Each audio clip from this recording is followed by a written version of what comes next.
Levi Strauss'un hikayesi altınla parlayan bir nehir kıyısında ya da San Francisco'nun kalabalık sokaklarında başlamaz. Bu hikaye Atlantik Okyanusu'nun ötesinde, küçük bir Bavyera kasabasında, sınırlamalarla çevrili bir hayatın içinden doğar. Hazırsanız başlıyoruz.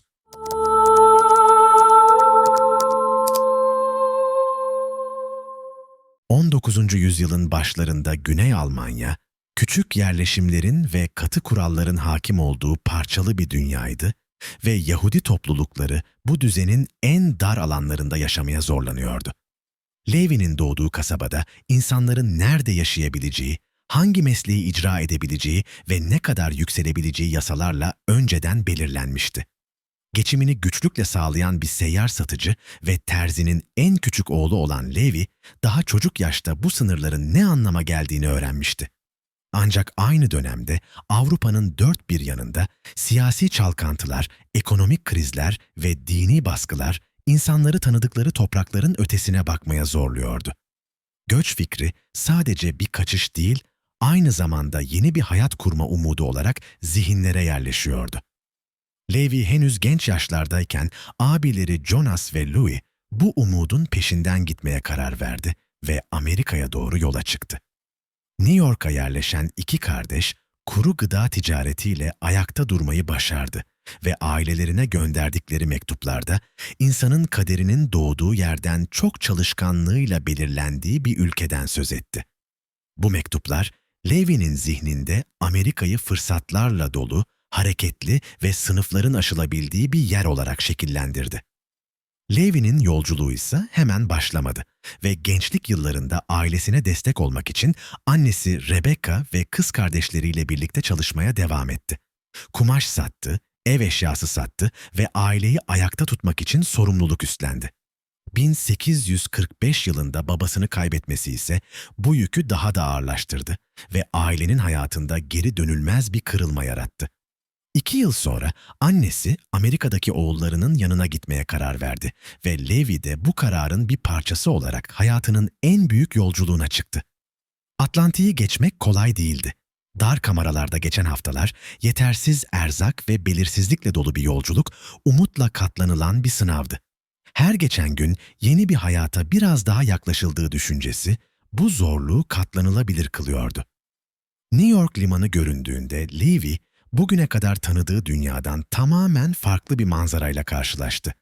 Gürültü, kalabalık, ticaret ve sokaklara taşan bir enerji şehrin her köşesinde hissediliyordu. Amerika'da Levi adını benimsedi ve aşağı doğu yakasında yaşamaya başlayarak abilerinin kuru gıda işine katıldı. Mağazada pamuklu ve yünlü kumaşlar, düğmeler ve günlük hayatın vazgeçilmezleri satılıyor, hızla büyüyen şehir bu ürünlere her gün daha fazla ihtiyaç duyuyordu. O yıllarda New York hem insanlar hem de mallar için bir geçiş kapısıydı ve limana yanaşan her gemi yeni bir ticaret fırsatı anlamına geliyordu. Levi burada ticaretin sadece mal satmaktan ibaret olmadığını, güven inşa etmek ve itibarı korumanın en az ürün kadar değerli olduğunu öğrendi. Tam bu dönemde ülkenin batısından gelen bir haber Amerika'nın yönünü değiştirdi ve Kaliforniya'da altın bulunduğu haberi dalga dalga yayıldı. İnsanlar batıya akın ederken bazıları altın aradı, bazıları ise altın arayanlara mal satarak kazanç sağladı. Levi Strauss bu büyük hareketliliği dikkatle izledi ve böylesine kitlesel bir göçün yeni pazarlar ve yeni ihtiyaçlar doğuracağını fark etti. Bu farkındalık onu sıradan bir tüccar olmaktan çıkaracak ve hayatının yönünü tamamen değiştirecek bir kararın eşiğine getirecekti. Sizce Levi'yi diğerlerinden ayıran asıl özellik neydi ve onu kalıcı bir isim haline getiren şey hangi adımı atması oldu? Yorumlarda düşüncenizi mutlaka paylaşın ve hikayenin devamında bu kararın nelere yol açtığını birlikte keşfedelim. Levi Strauss, Kaliforniya'da giyim ve temel malzemelerin hem kıt hem de son derece pahalı olduğunu çok iyi biliyordu ve madencilerin sert koşullara dayanabilecek sağlam kumaşlara her zamankinden fazla ihtiyaç duyduğunu fark etmişti. Altın arayanların kazandığı parayı harcayacak yer aradığını gören Levi, doğru ürünü doğru zamanda sunabilen bir tüccarın bu ortamda mutlaka başarılı olacağını düşünüyordu. Bu yüzden 1853 yılında New York'tan San Francisco'ya gitme kararı ani bir macera değil, tamamen stratejik bir hamleydi. Kardeşleri doğu yakasındaki işi yönetmek için New York'ta kalırken, Levi batıda yeni bir şube kurmak üzere yola çıktı. Henüz 24 yaşındaydı ve önünde aylar sürecek zorlu bir yolculuk vardı. Levi, Güney Amerika kıyılarını dolaşarak Pasifik Okyanusu'na ulaşan hızlı ama tehlikeli bir Clipper gemisine bilet almıştı. Cape Horn üzerinden geçen bu rota, şiddetli fırtınaları ve azgın denizleriyle ünlüydü. Ancak San Francisco'ya ulaşmanın en güvenilir yolu olarak kabul ediliyordu. Yolculuk yaklaşık 6 ay sürdü ve gemideki yolcular bu uzun süreyi onları bekleyen altın madenleri, hızla büyüyen kasabalar ve bir gecede kazanılıp kaybedilen servetlere dair hikayeler anlatarak geçirdi. Levi ise altını nehirlerde aramıyordu.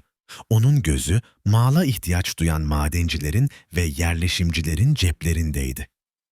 Gemi San Francisco limanına vardığında karşılaştığı manzara, düzenli bir şehirden çok kontrolsüz bir enerji patlamasını andırıyordu. Sadece birkaç yıl önce küçük bir yerleşim olan San Francisco, on binlerce insanın doluştuğu kaotik bir liman kentine dönüşmüştü. Mürettebatları altın aramak için gemilerini terk ettiği için kıyı boyunca sahipsiz tekneler diziliyordu. Tepeler çadırlarla ve derme çatma yapılarla kaplanmıştı. Sokaklar boyunca dükkanlar, barlar ve kumarhaneler yan yana sıralanıyordu. Çam dumanı, tuzlu hava ve insan kalabalığının kokusu şehrin her yerine sinmişti. Burası servetlerin tek bir kart oyununda kazanılıp kaybedildiği, geçici ama fırsatlarla dolu bir yerdi ve bir tüccarın gözünde adeta boş bir tuvaldi. Levi için burada mallardan çok insan vardı ve arzdan çok talep konuşuyordu. San Francisco'daki ilk adımı mütevazı oldu ve şehrin kalbi sayılan Portsmouth Meydanı yakınlarında bir kuru gıda dükkanı açtı. Ödemeleri çoğu zaman altın külçeleriyle kabul ediyor, bu külçeleri terazide tartarak değer biçiyordu. Kısa süre içinde madencilerin asıl ihtiyacının parlak vaatlerden çok dayanıklı ekipmanlar ve giysiler olduğunu net biçimde gördü. Çadırlar yırtılıyor, kıyafetler birkaç haftada parçalanıyordu ve sert çalışma koşulları hiçbir şeyi bağışlamıyordu. Levi'nin getirdiği ilk ürünlerden biri yolculuk sırasında taşıdığı yelken bezinden uyarlanan kanvas kumaşlardı ve bu kumaşlar çadırlar ile vagon örtüleri için kullanılıyordu. Ancak asıl büyük yenilik henüz ortaya çıkmamıştı ve bu yeniliğin tohumu Levi'nin her gün gözlemlediği ihtiyaçlarda gizliydi. Madencilerin diz çökmeye, ağır yük taşımaya ve sert zeminde çalışmaya dayanacak pantolonlara ihtiyacı vardı. Ceplerin ağır aletler ve altınla dolduğunda yırtılmaması, kumaşın hava koşullarına direnmesi gerekiyordu. Levi bu sorunu görüyordu ama henüz çözümün nasıl olacağını bilmiyordu. Bu noktada hikayeye Jacob Davis adında bir terzi dahil oldu ve olayların yönü tamamen değişti. Aslen Letonya'nın Riga kentinden olan Jacob, yıllarını terzilik yaparak geçirmiş, sonunda Nevada'daki Reno kentine yerleşmişti. O da Levi gibi işçilerin yaşadığı zorlukları yakından tanıyordu. Bir gün bir kadın, kocasının sürekli yıprattığı pantolonlara dayanabilecek sağlam bir giysi istemesiyle Jacob'u düşünmeye zorladı. Jacob, pantolonun en çok zorlanan noktalarını güçlendirmenin bir yolunu aradı ve aklına at koşumlarında kullanılan bakır perçinler geldi. Bu perçinleri ceplerin ve dikişlerin üzerine yerleştirerek sağlam kanvas kumaştan bir pantolon dikti. Ortaya çıkan pantolon neredeyse yok edilemezdi ve kısa sürede madenciler arasında ün kazandı. Siparişler hızla arttı ancak Jacob bu talebi tek başına karşılayamayacağını anladı. Ayrıca icadını korumak için patente ihtiyacı vardı ama bunu finanse edecek parası yoktu. Bu yüzden aklına yıllardır kumaş aldığı ve güvendiği bir tüccar geldi. Jacob, Levi Strauss'a bir mektup yazarak fikrini anlattı ve ortaklık teklif etti. Levi mektubu okur okumaz potansiyeli fark etti ve bu fikrin sadeliğiyle devrim yaratabileceğini anladı. Üretim gücü, sermaye ve dağıtım ağı Levi'deydi ve bu avantajları kullanarak patent sürecini finanse etmeyi kabul etti. 20 Mayıs 1873 tarihinde Amerika Birleşik Devletleri Patent Ofisi, Levi Strauss ve Jacob Davis adına bakır perçinli pantolonlara ilişkin patenti resmen onayladı.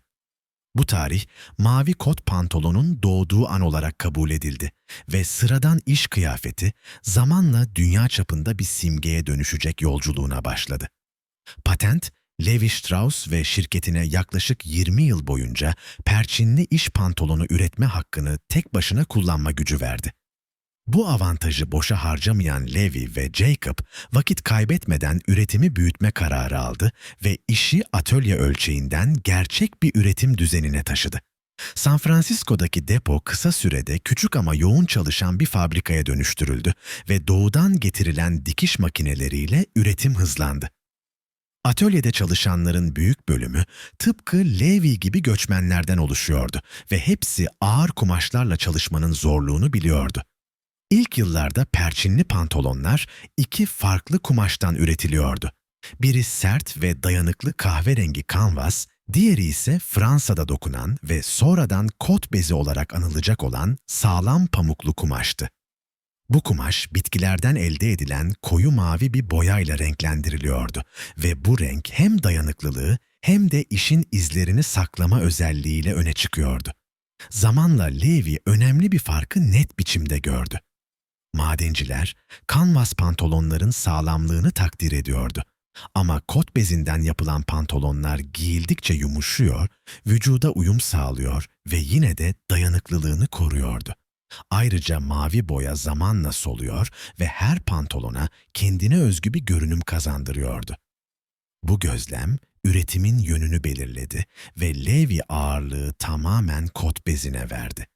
Böylece bugün tüm dünyada tanınan mavi kot pantolon doğmuş oldu. İlk perçinli pantolonların tasarımı son derece sade ve işlevseldi. Önünde düğmeli bir kapama sistemi vardı. Arkada ayarlanabilir bir sıkma detayı bulunuyordu ve yalnızca tek bir arka cep yer alıyordu. Bel kısmı yüksekti çünkü kemer kullanımı henüz yaygın değildi ve kemer köprüleri daha sonra eklenecekti. Kesim bol tutulmuştu. Amaç estetikten çok rahat hareket edebilmekti. Levi Strauss her pantolonun arkasına özel bir deri etiket ekletti. Bu etikette pantolonu zıt yönlere çeken iki at tasvir ediliyordu ve bu görüntü ürünün dayanıklılığını anlatmak için kelimelere ihtiyaç bırakmıyordu. İki atlı bu sembol kısa sürede markanın imzası haline geldi ve Amerikan reklamcılığının en eski ve en güçlü simgelerinden biri olarak benimsendi. Sierra Nevada'daki madenlerden geniş ovalardaki çiftliklere kadar çalışanlar bu işareti tanımaya başladı. Pantolonun sağlamlığı, söylentilerle ve deneyimle kulaktan kulağa yayıldı. 1870'ler ve 1880'ler boyunca Amerikan batısı büyük bir dönüşümden geçiyordu. Yeni demiryolu hatları San Francisco'yu ülkenin iç bölgelerine bağlıyor, Denver ve Salt Lake City gibi kentler ticaret merkezlerine dönüşüyordu. Sığır yetiştiriciliği büyüyor, sınır bölgelerinde çalışan askerler ve işçiler zorlu doğa koşullarıyla mücadele ediyordu. Bu ortamda Levi'nin perçinli kot pantolonları adeta Batı'nın üniforması haline geldi. Kovboylar dikenli tel çekerken, demiryolu işçileri ray döşerken, oduncular ağaç keserken aynı mavi kumaşa güveniyordu. Pantolonlar o kadar yaygınlaştı ki insanlar dayanıklı iş pantolonuna marka adıyla hitap etmeye başladı. Levi Strauss'un başarısı yalnızca üründen ibaret değildi. İşi mümkün olduğunca kendi kontrolünde tutmaya özen gösterdi. Kumaşı kendisi tedarik etti. Kesimi ve dikimi kendi tesislerinde yönetti. Bu yaklaşım, kaliteyi korurken maliyetleri de dengelemesini sağladı. 1878 yılında San Francisco'daki fabrikayı yok eden büyük bir yangın her şeyi tehdit etti.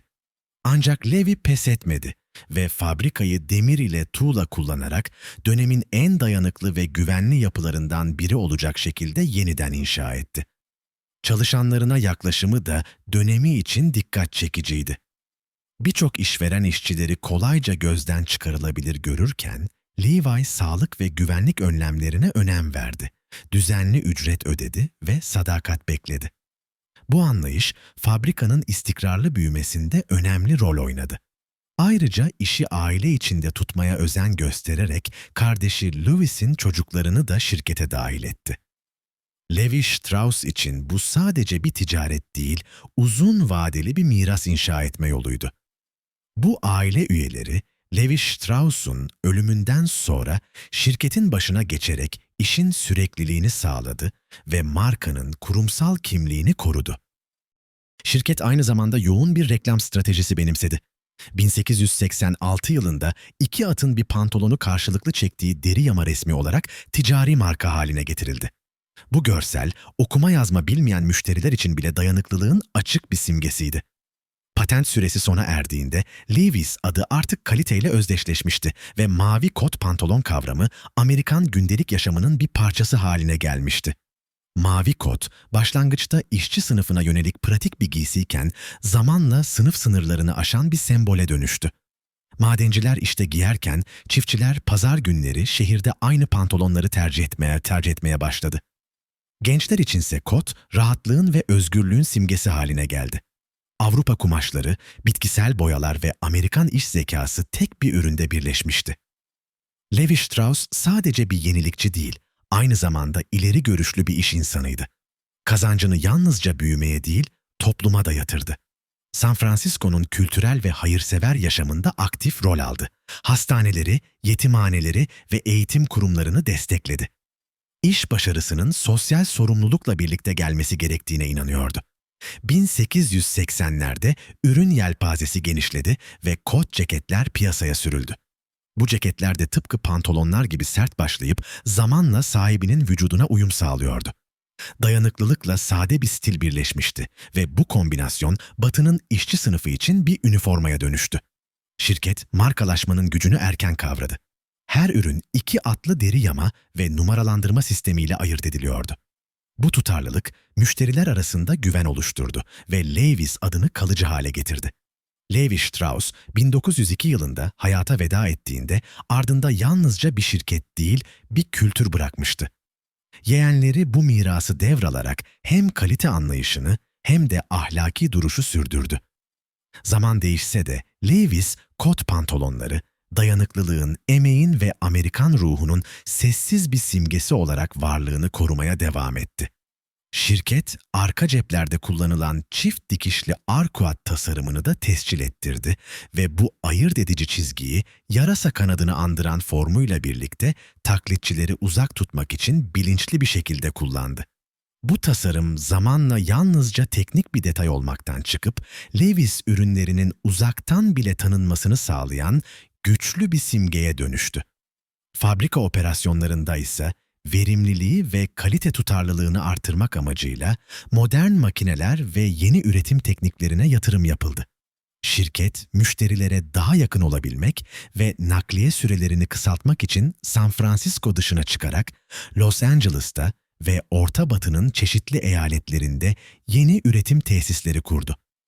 1930'larda patlak veren büyük buhran birçok firmayı ayakta kalma mücadelesine sürükledi. Ancak Levi Strauss şirketi bu zorlu dönemi atlatmayı başardı. Kot iş kıyafetleri hala çalışabilen işçiler için vazgeçilmez olmaya devam ediyordu. İşsiz kalanlar içinse sağlam bir kot pantolon uzun süre dayanacağı için akıllıca bir yatırımdı. Levi's bu dönemde beklenmedik bir kaynaktan da fayda sağladı. 1939 yılında İkinci Dünya Savaşı patlak verdiğinde ve Amerika Birleşik Devletleri 1941 yılında savaşa girdiğinde, Levi Strauss ve şirketi üretimini bir kez daha ulusal ihtiyaçlarla uyumlu hale getirdi. Malzeme kısıtlamaları sivil pazarı etkilese de şirket savunma sanayisi için üniforma üretme sözleşmeleri aldı. Kot kumaşı karneye bağlandı ve metal tasarrufu sağlamak amacıyla bakır perçinler gibi bazı unsurlar üretimden çıkarıldı. Levi Strauss şirketi savaş döneminde perçinlerin yerine dikiş çubukları kullandı ve bu yöntemi savaş sonrasında da mobilya gibi yüzeyleri çizmediği için korudu. Kadınlar cepheye giden erkeklerin yerini almak üzere toplu halde fabrikalara girdi. Dönemin simgesi haline gelen Rosie the Riveter, genellikle tulum ve kot pantolon giyiyordu. Levi Strauss bu toplumsal değişimi fark etti ve dönemin ahlaki normlarını gözeten mütevazı bir üslupla kadınlar için kot pantolonları tanıtmaya başladı. Reklamlarda kot pantolon giyen, bahçe işleri yapan ya da fabrikalarda çalışan kadınlar gösterilirken aynı zamanda ev işlerini de yerine getirebildikleri özellikle vurgulandı. Savaş yılları yalnızca üretimi değil, kültürel algıyı da köklü biçimde değiştirdi. Yurt dışında görev yapan Amerikalı askerler kot pantolonu Avrupa ve Asya toplumlarıyla tanıştırdı. Askerler boş zamanlarında kot pantolon ve ceket giyerek rahatlık ve özgüven hissini temsil ediyordu. Bu görüntü, katı üniforma kurallarına alışkın toplumlar için çarpıcı bir karşıtlık oluşturdu. Savaşın ardından milyonlarca askerin ülkeye dönmesi büyük bir ekonomik canlanmayla aynı döneme denk geldi. Fabrikalar tüketim malları üretimine yöneldi. Yeni konut siteleri inşa edildi ve banliyö yaşamı hızla yayıldı. Bu yeni ortamda kot pantolonlar boş zaman ve el emeğiyle özdeşleşmeye devam etti. Ancak çok geçmeden yeni bir kuşak onları itirazın ve kimlik arayışının sembolü olarak benimsedi. 1950'li yıllarda mavi kot pantolonlar gençlik kültürünün merkezine yerleşti. Bu süreçte sinema endüstrisi belirleyici bir rol oynadı.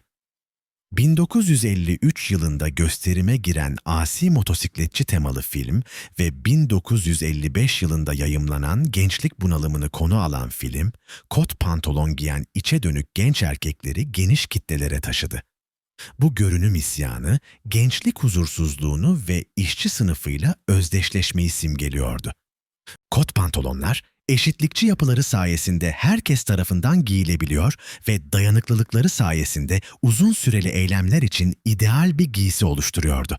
Kollarını birbirine kenetlemiş bol paçalı kot pantolonlu öğrenciler ya da sahnede kot ceket giyen müzik grupları giysinin çok yönlülüğünü açıkça gösteriyordu.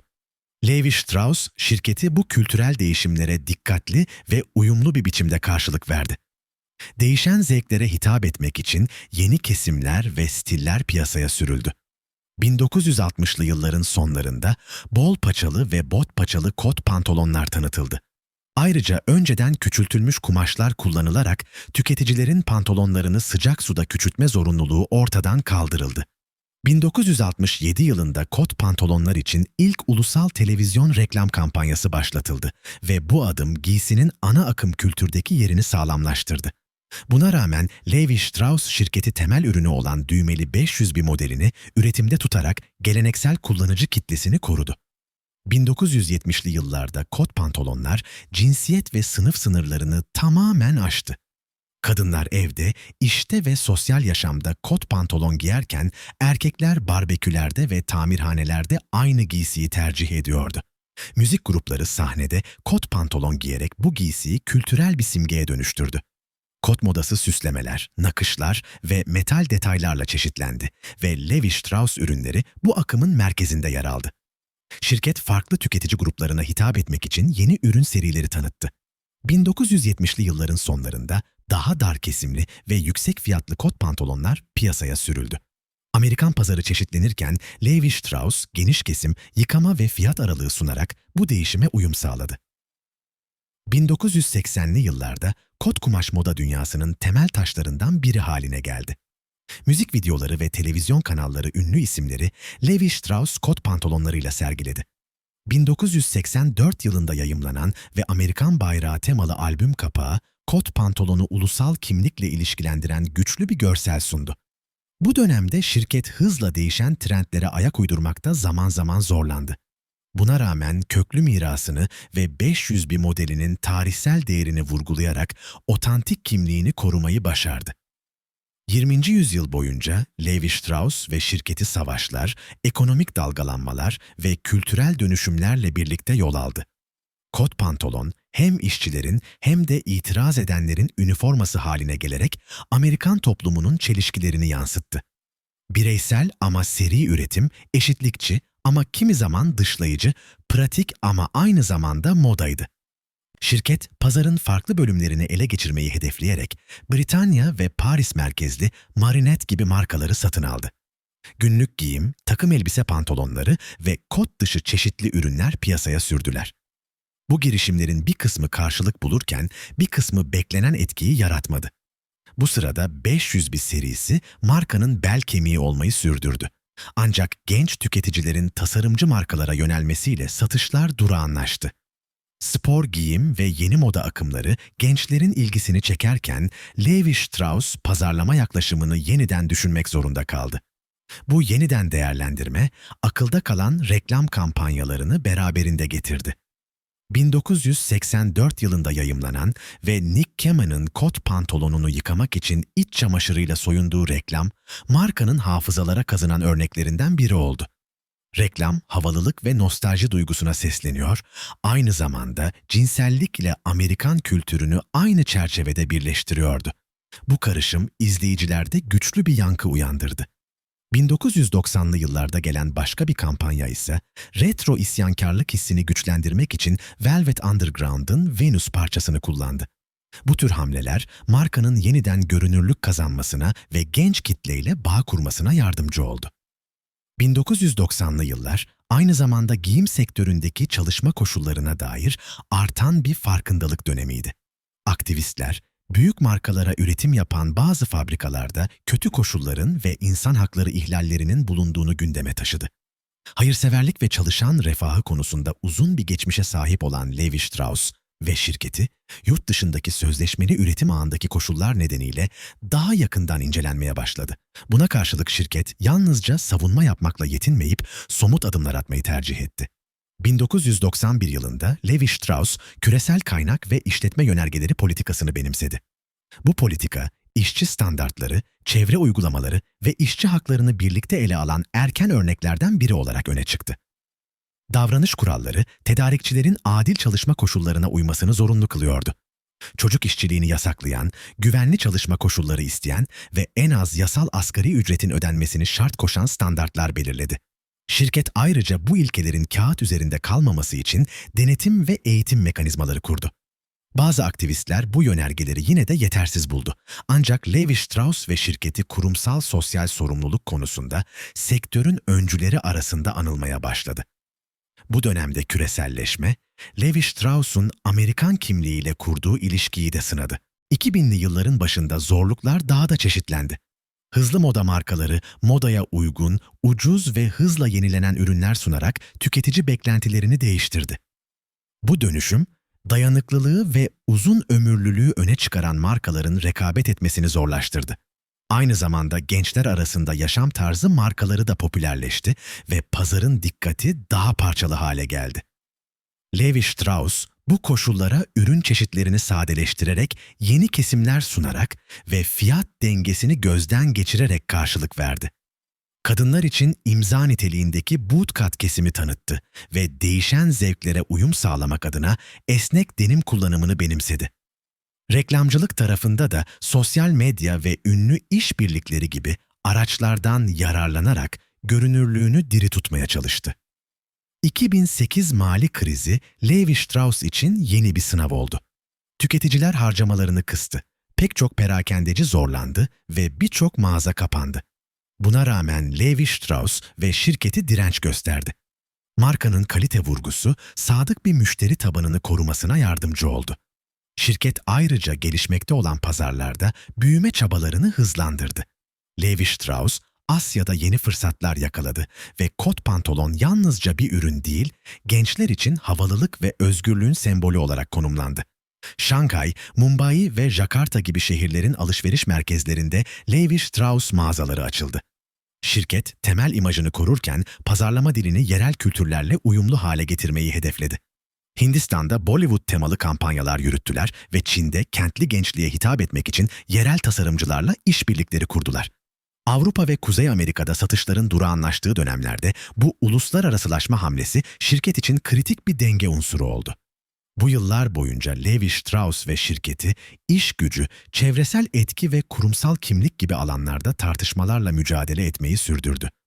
2011 yılında Levi Strauss, ilerleyen yıllarda küresel ölçekte yaşanacak büyük bir kırılmanın arifesinde yeni bir döneme girdi. 2020'li yıllarda ortaya çıkan Covid, 19 pandemisi perakendeyi benzeri görülmemiş biçimde sarstı. Mağazalar kapandı, tedarik zincirleri aksadı ve tüketici davranışları hızla değişti. Ancak pandemi, rahatlık ve dayanıklılığın kalıcı çekiciliğini de yeniden görünür kıldı. Evden çalışma düzeni birçok insanı daha rahat kıyafetlere yöneltti ve Levi Strauss kot pantolonlarıyla eşofmanları yeniden daha sık tercih edilir oldu. Şirket e-ticaret kapasitesini hızlandırdı ve sanal deneme alanlarıyla dijital pazarlama denemelerine yatırım yaptı. 2020 yılında Black Lives Matter dahil sosyal adalet hareketleri ivme kazandığında Levi Strauss ve şirketi bunları kamuoyu önünde destekledi. İlgili kuruluşlara bağış yaptılar ve eşitlik mesajlarını güçlendiren iletişimler kurdular. Bu duruş, şirketin sosyal amaçlara yönelik tarihsel yaklaşımıyla tutarlıydı. 1980'li yıllarda eşcinsel haklarını desteklemiş, insan bağışıklık yetmezliği virüsü ve edinilmiş bağışıklık yetersizliği sendromu konusunda farkındalığı savunmuş ve cinsiyet eşitliği mesajlarını öne çıkarmışlardı. Levi Strauss için modern zorluklar yalnızca rekabet ve karlılıkla sınırlı değildir. Çünkü şirket aynı zamanda küresel bir pazarda özgünlüğünü koruma sorumluluğu taşır. 21. yüzyılda tüketiciler ürünlerin nerede ve nasıl üretildiğine daha fazla önem veriyor ve şirket davranışlarını daha yakından izliyor. Kuruluşun ilk günlerinden itibaren Levi Strauss ve şirketi sosyal sorumluluk ve hayırseverlikle ilgilenmiştir. Levi Strauss'un kendisi San Francisco'daki sivil kurumlara, şehrin sinagoguna, üniversitelerine ve yetimhanelerine cömertçe bağışta bulunmuştur. Bu hayırseverlik geleneği yeğenlerinin ve daha sonraki şirket liderlerinin yönetiminde devam etmiştir. Zamanla şirketin yaklaşımı yerel sivil odaklılıktan daha geniş bir aktivizm anlayışına evrilmiştir. Bugün Levi Strauss ve şirketi yalnızca denim ürünleriyle değil, sosyal konular ve çevresel sürdürülebilirlik alanındaki açık sözlü savunuculuğuyla da tanınmaktadır. 19. yüzyılın ortalarında Levi Strauss ve şirketi kamuoyundaki tutumlarında daha temkinli ve muhafazakar bir çizgideydi. Şirket çalışanlarıyla babacan bir ilişki kurarak giyim sektöründe nadir görülen bazı avantajlar sağlamıştı. Sağlık sigortası ve sosyal kulüpler gibi imkanlar sunarak iş gücünü elde tutmaya çalıştı. Yerel hayır kurumlarını destekledi. Ancak uzun süre açık siyasi aktivizme mesafeli kaldı. Bununla birlikte 1960'lı ve 1970'li yılların kültürel çalkantıları yeni bir değerlendirme dönemini tetikledi. Sivil haklar ve savaş karşıtı hareketlerden etkilenen genç çalışanlar, şirketi politikalarını daha geniş sosyal dönüşümle uyumlu hale getirmeye çağırdı. Levi Strauss ailesinin sonraki kuşaklarından gelen bir liderin yönetiminde şirket daha ilerici bir duruş sergilemeye başladı. Levi Strauss ve şirketinin erken dönem aktivizm örneklerinden en önemlilerinden biri, 1980'li yıllarda edinilmiş bağışıklık yetersizliği sendromu krizi sırasında ortaya çıktı. Birçok şirketin bu konudan uzak durduğu bir dönemde Levi Strauss ve şirketi açık ve cesur bir tavır aldı. Şirket salgının ciddiyetini kamuoyuna anlatmaya çalıştı ve eğitimle önleme çalışmalarını destekledi. 1982 yılında Levi Strauss ve şirketi eşcinselliğin ağır biçimde damgalandığı bir dönemde evli olmayan çiftlere de sağlık yardımı sunan ilk Fortune 500 listesindeki şirketlerden biri olarak dikkat çekti ve bu karar eşcinsel çiftleri de kapsadığı için dönemi açısından devrim niteliğinde görüldü. Bu politika, şirketin eşitlik ilkesine bağlılığını görünür kıldı ve Amerika Birleşik Devletleri'ndeki birçok büyük şirket için fiilen bir emsal oluşturdu. Karar tepkisiz kalmadı ve bazı tüketicilerle muhafazakar gruplar Levi Strauss ürünlerini boykot etmeye yöneldi. Buna rağmen şirket geri adım atmadı ve adaletle şefkatin olası ticari kayıplardan daha ağır bastığı düşüncesiyle politikasını sürdürdü. Bu çizgi sonraki yıllarda lezbiyen, gay, biseksüel, trans ve queer artı haklarına yönelik savunuculuğun da omurgasını oluşturdu ve markanın kurumsal tutarlılığını güçlendirdi. İşçi hakları şirketin kurumsal sorumluluk anlayışında yalnızca bir yan başlık değil, küresel üretim genişledikçe giderek merkezi bir mesele haline geldi. Levi Strauss ve şirketi tedarik zincirini büyütürken kendi fabrikalarında ve tedarikçilerinin tesislerinde adil çalışma koşullarını sağlamanın etik bir zorunluluk olduğunu daha açık biçimde kabul etmeye başladı. 1991 yılında yürürlüğe alınan küresel kaynak bulma ve işletme yönergeleri bu açıdan öncü sayıldı. Çünkü ücretler, çalışma saatleri, sağlık, güvenlik ve çevre uygulamaları için daha net standartlar ortaya koyuyordu. Bu çerçeve çocuk işçiliğini ve zorla çalıştırmayı yasaklıyor, yerel yasalara ve uluslararası normlara uyumu şart koşuyordu. Bununla birlikte Levi Strauss, kitlesel pazar çekiciliği ile seçkinlik algısı arasında denge kurmak zorunda kaldı. Çünkü çok özel bir marka gibi konumlanmak, sıradan tüketiciyi uzaklaştırma riskini taşıyordu. Şirketin tarihsel başarısı erişilebilirliğe dayanıyordu ve fiyatlar en düşük seviyede olmasa bile kaliteye göre adil bir değer sunduğu düşüncesi yaygındı. Bu nedenle Levi Strauss, premium vintage üretimlerden daha uygun fiyatlı temel ürünlere kadar farklı fiyat aralıkları sunarak ve bu ürünleri farklı kanallar üzerinden dağıtarak dengeyi korumayı hedefledi. Üst düzey ürünler daha seçilmiş mağazalarda ve şirketin çevrim içi kanalında öne çıkarılırken temel ürünler büyük mağazalarda ve zincir perakendecilerde bulunmayı sürdürdü. Sosyal medya, Levi Strauss'un tüketiciyle kurduğu iletişimi kökten dönüştürdü ve şirket bu mecraları, ürünleri göstermek, üretim sürecinin perde arkasını paylaşmak ve sürdürülebilir uygulamaları görünür kılmak için yoğun biçimde kullanmaya başladı. Müşterilerin etiketler aracılığıyla kendi Levi Strauss hikayelerini paylaşmaya teşvik edilmesi, kullanıcı üretimli içerik üzerinden topluluk ve sadakat duygusu oluşturdu. Şirket aynı zamanda seçmen kaydı ya da lezbiyen, gay, biseksüel, trans ve queer artı haklarını desteklemek gibi savunuculuk kampanyalarını bu platformlar üzerinden güçlendirdi ve geri bildirimlere daha hızlı yanıt verebilen canlı bir diyalog zemini kurdu. Sonuç olarak Levi Strauss'un moda ve medyadaki sürekliliği, köklerini kaybetmeden güncel kalabilmesine dayanıyor ve şirket, denim ürünlerin yalnızca kumaş değil, kimlik, değer ve kültürel anlatı taşıyan nesneler olduğunu açıkça kabul ediyor. Levi Strauss, zamansız bir temel ile uyarlanabilir bir yenilik alanını bir arada tutarak, reklamcılık, işbirlikleri ve aktivizm gibi eylemlerle desteklenen uzun soluklu bir anlatıyı canlı tutmayı başarıyor. Kot pantolonlar, Levi Strauss ve şirketinin hikayesinden bağımsız düşünülemez. Çünkü bu giysi yalnızca bir ürün değil, zamanla anlam biriktiren bir kültür nesnesi haline geldi. 1870'li yıllardaki işçi kıyafeti köklerinden çıkıp dünyanın her yerinde kimlik anlatan bir sembole dönüştü. Kot pantolonun en güçlü tarafı demokratikleştirici etkisidir. Başlangıçta madenciler, çiftçiler ve fabrika işçileri için üretildi. Çünkü dayanıklı olmak zorundaydı. Fakat aynı dayanıklılık ve sadelik onu sınıf sınırlarının ötesine taşıdı. 1950'li yıllarla birlikte kot pantolonun anlamı daha da değişti. Gençlik kültürü, ebeveynlerin resmi giyim dünyasına karşı kendi alanını kurmak isterken, kot pantolonu görsel bir işaret olarak sahiplendi. Rahatlık, gündeliklik ve kurallara mesafe, bu giysinin üstüne yapışan yeni anlamlar oldu.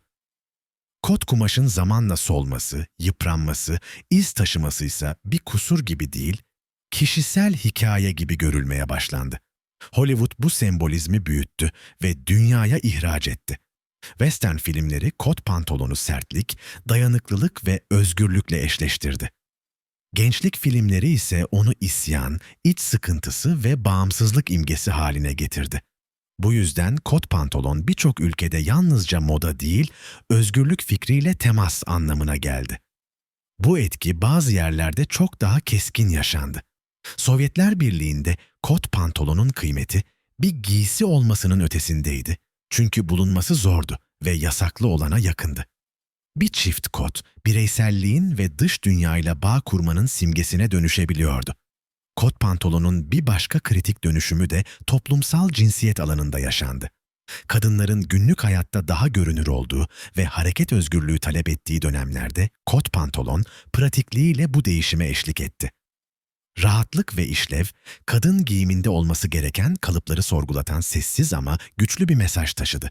Bu yüzden kot pantolon yalnızca moda trendi olarak değil, sosyal dönüşümün işaretlerinden biri olarak da okunabilir. Bugün kot pantolonun gücü aynı anda iki şeyi yapabilmesinden geliyor. Hem herkesin giyebileceği kadar sıradan kalıyor, hem de giyen kişinin kimliğini taşıyacak kadar anlam yüklenebiliyor. Bu nedenle kot pantolon, ürün olmaktan çıkıp bir tür kültürel tuval haline geldi ve bu tuvale her kuşak kendi izini bıraktı.